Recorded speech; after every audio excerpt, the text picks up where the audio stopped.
Hello and welcome to today's video. So on the workbench today we have an NLG4 battery charger. This one is serial number 1702. It's in for test and repair, and I've got it all hooked up here. We've got a load of a few 100-watt light bulbs. We've got my bridge rectifier and a capacitor here, and the variac just to simulate that there's a battery present, because I don't think these things like turning on into no load. And I've got Monlog ready to go, and we're going to pre-charge, and well, by turning up the voltage we essentially pre-charge it, and then we'll go ahead and flip it on and see what it does. So we'll go ahead and crank this up and the light should start coming up. We'll just crank it to show you around 100-ish volts for the battery charger to see that it thinks it has a battery hooked up, and then we'll go and start this. So it's waiting for connection. I've got serial with a USB isolator back there because we're on an isolated supply here, and then we'll go ahead and flip it on, and nothing happens at all. Huh, yeah. No lights, nothing. Okay, well, I'm gonna say that the fuses are definitely blown. Yeah, we didn't connect. Yeah, timed out. Okay, well, so much for that test. Looks like it doesn't even power up. Okay, go ahead and unplug everything and take it apart. Stay tuned. So, as you can see, I've got the cover off of the battery charger. It looks like, well, it wasn't powering up because this fuse is blown. And this is the main input filter board. You can see main power comes in through here, the two legs, two lines, and ground. Got a couple lightning arresters. There's spark gaps and a mauve. But yeah, this fuse is blown. This one's still good, but it looks like this capacitor died. You can see the aftermath there. And yeah, so it goes through these two common mode chokes down to this bridge rectifier board. But I can show you that the reason it wasn't powering up at all was because that fuse is blown. So if I go like this, see that fuse is still good, but this one is definitely open. So hopefully it's just this cap shorted out, popped the fuse on the input filter. Unfortunately, to actually take this board out, we got to remove all the cables here. This board's got to come out, then this board, then this board to get down to this connection and this connection over here, and then we got to take this board out, and then we can get to the screws that pop the whole thing out. So yeah, but that's what it looks like so far. Then we can inspect them. As you can see, the battery charger's been disassembled a little bit further. I've got the input filter board out that has the damaged capacitor on there. Looks like it was shorted at some point and blew itself open, but in the process it did a little bit of arcing and melted its via and all the solder. Actually, also that board sits right above the gate driver here. This board's the gate driver, and it, if you can kind of see the white metallization, that's all metal. That's all solder that it electroplated onto the gate driver. So hopefully this is still good. I took this off to check underneath here on the capacitor board, and it does look like all these caps look good. I don't see any bloating or anything, or they all look nice. Looks like somebody hit this one with a soldering iron sometime in its life, but that was probably during assembly. But no, everything looks good. I don't see anything else. Nobody else looked bad or messed up, so I think all that's wrong is that one capacitor, and it shorted out and popped the fuse. So I'm going to go ahead and pull that guy off and probably scrape away some of the solder mask here and lay some, probably come up with something, probably just some wire across there to rebuild that, because there's no pad left. It's like all, like if I just, you can see it kind of just, it's all, yeah, it's, there's not much left. It got vaporized. There must have been a lot of arcing going on when it died. But yeah, everything else, all the other boards looked fine. I don't see anything wrong with like all of these guys look. This is the output filter, and it looks fine. All of its capacitors look good. Everything else looks like good shape. Processor board, everything looks good. I think that's the only problem. So we'll go ahead and I have this one upside down because there's these two little pins here that if you set it down, you can bend those over, and they are just literally 2 pins soldered in there. They go to the relay. They control the pre-charge relay that's on there. The little thermistor there next to it, and they plug into the socket here on the gate driver board. So also really critical when you put that board back on to line that up. Otherwise it'll bend the pins and won't work, and you have to disassemble the whole thing. Anyways, yeah, yeah, should be able to swap that out. So as you can see, I've replaced the capacitor. It definitely exploded. Seen better days. Also replaced the fuse with a new one. Well, new old stock. And you can see the blew a pretty big hole in the board after I got unsoldered the capacitor. It carbonized and took a huge chunk out of the PCB, so I had to kind of fill it in. So I scraped off the solder mask and using these little spade connectors here as a via, and just soldered that in there. See, I cut the end off. Actually, I think it's the other direction, but you get the point. Hey, I'm recording a video. Milo. Thanks. So anyways, went ahead and soldered everything back in. Oh, yeah, I got a little, the solder mask had gotten really hot from when this capacitor overheated, and it flaked off when I was unsoldering. But I just kind of covered it with some solder so that it wouldn't oxidize. So the copper went like, hey, what is your issue? Are you hungry? But anyways, it's now, yeah, you can see the hole it left in there. Luckily, the capacitor only connected to the these 2 traces here. It did not connect to anything on the other side.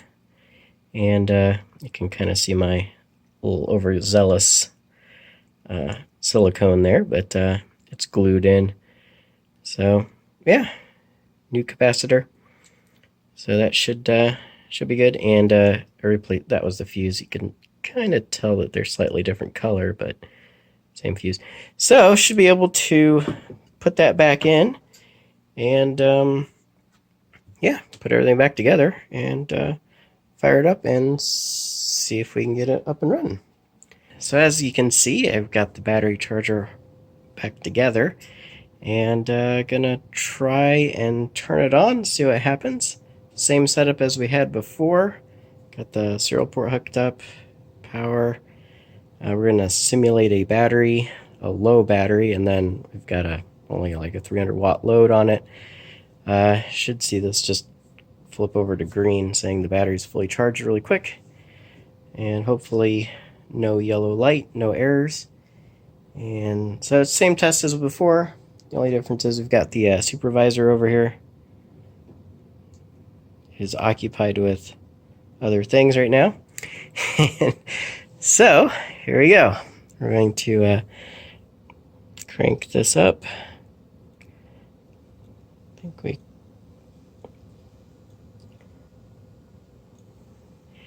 Now when we turn on the charger, they should get even brighter. So we're going to run monlog here. Start that. Okay, waiting for connection, and on. Oh, okay, that worked. It did actually, it popped both the bulbs. Okay, we're gonna shut her down, hold on. So, the charger is working.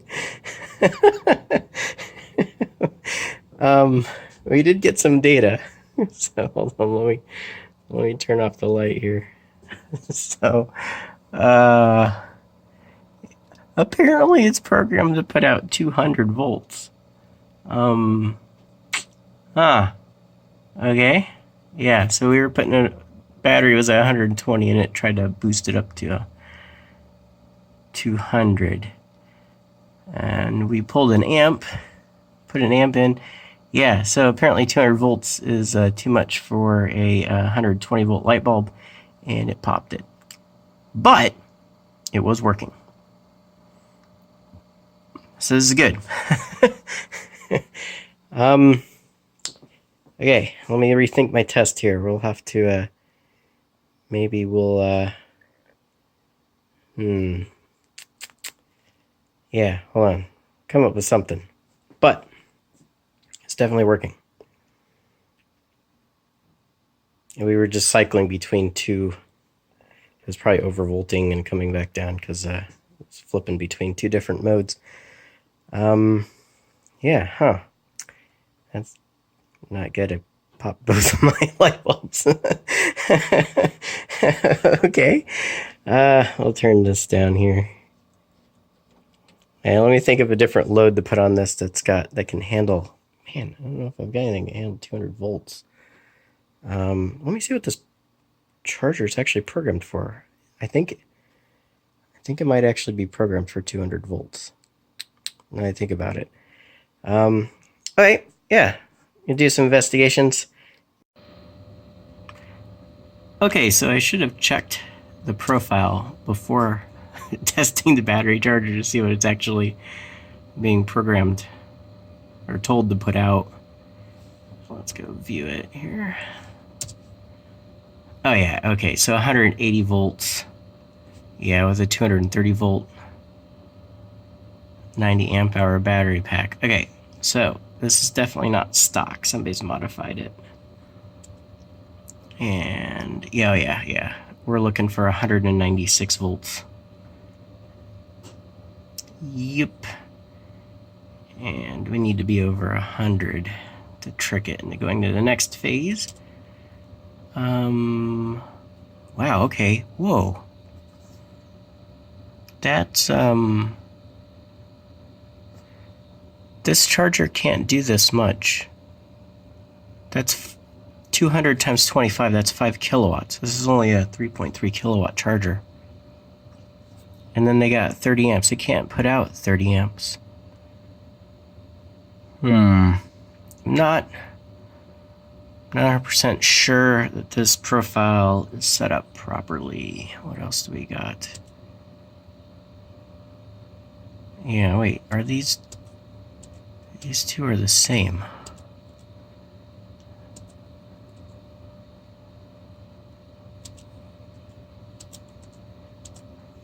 Oh, what are we changing? We're just changing the out bits. I bet they set it up for lithium, and they want it to just shut off. So when it reaches 2 amps, below 2 amps, okay, I see it's kind of going on. Yeah, and then it just sits in this state, which is just don't put out anything. Okay, that makes sense. Yeah, and then 5 is just to turn off. Okay, so I'm not going to mess with it because I don't know what to talk to the customer. But yeah, they're asking for too much out of this board charger. It's only 3.3 kilowatt. It can't do 5. I would assume that it would just limit. It can do the voltage, but it can't do that much current. This probably just hits the thermal limit. Okay, Well, I need to come up with a... And I'll exit this. Oh, no, I don't want to exit. I just want to shut it off, because if I exit, it'll try to start charging again. Yeah, we'll just kill power to it. I don't want it to try to... It already popped my light bulbs. Exit this. Oh. I probably can't exit because it... Yeah, I just killed it. Okay. Whew, okay. I'll come up with something, but luckily we're running off 120, which limits it to a kilowatt. So I think we'll be okay. I've got that heating element, the 240 volt heating element. I think that would work from a dryer if I get some fans going. But I don't want to run it too long because I don't have the fan assembly. I don't have this fan hooked up to cool it. Yeah. Oh, well, wait, stay tuned. Come up with something. Okay, welcome back. So this is my ridiculous setup. I was going to use this heating element from a dryer, but unfortunately I cannot produce enough current to get over 100 volts. I have to get over 100 volts. Looked at the programming. This charger is set up for lithium and needs to get over 100 volts before it'll do anything. So, yeah, I can't. This little guy can't generate 100 volts when connected to that load. So we've got a motor. Yes, the battery charger is now a impromptu motor controller. So what we're going to do is the same test as before. We're going to ramp this up until we get to about 120 volts, and then we're going to flip on the battery charger, and this thing's going to take off. You ready? We're going to verify everything's reads on Monlog, the correct voltages and current. It looks like the charger's working, so we'll just go ahead and crank this up here. I've got the voltmeter hooked up.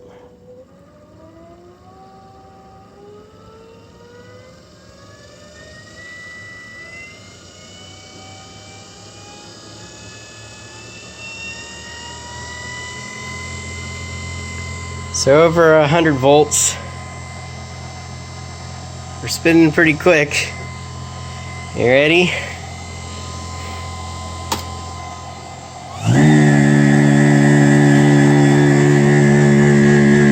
So, putting out 199, 200 volts. 199, 200 volts.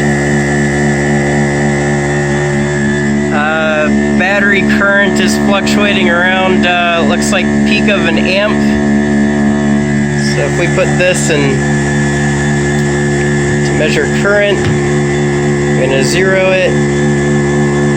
Where's my zero? Zero.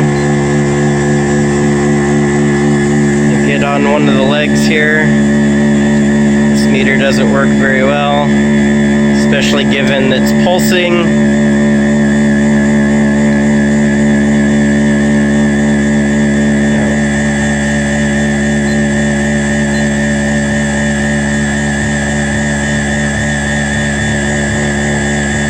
Yeah, I might be averaging too much. We can't get the peak, but I believe it. Back voltage. Anyways, yeah, it's never gonna complete because it can't. No, this is starting to walk. Hey, I'll shut her down.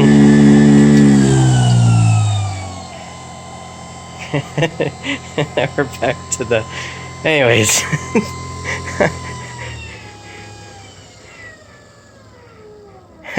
I'm pretty sure that the battery charger is working. Yeah, that was a silly load test. I just don't have a... I really need to get my bidirectional buck boost converter done so that I can actually simulate a battery pack.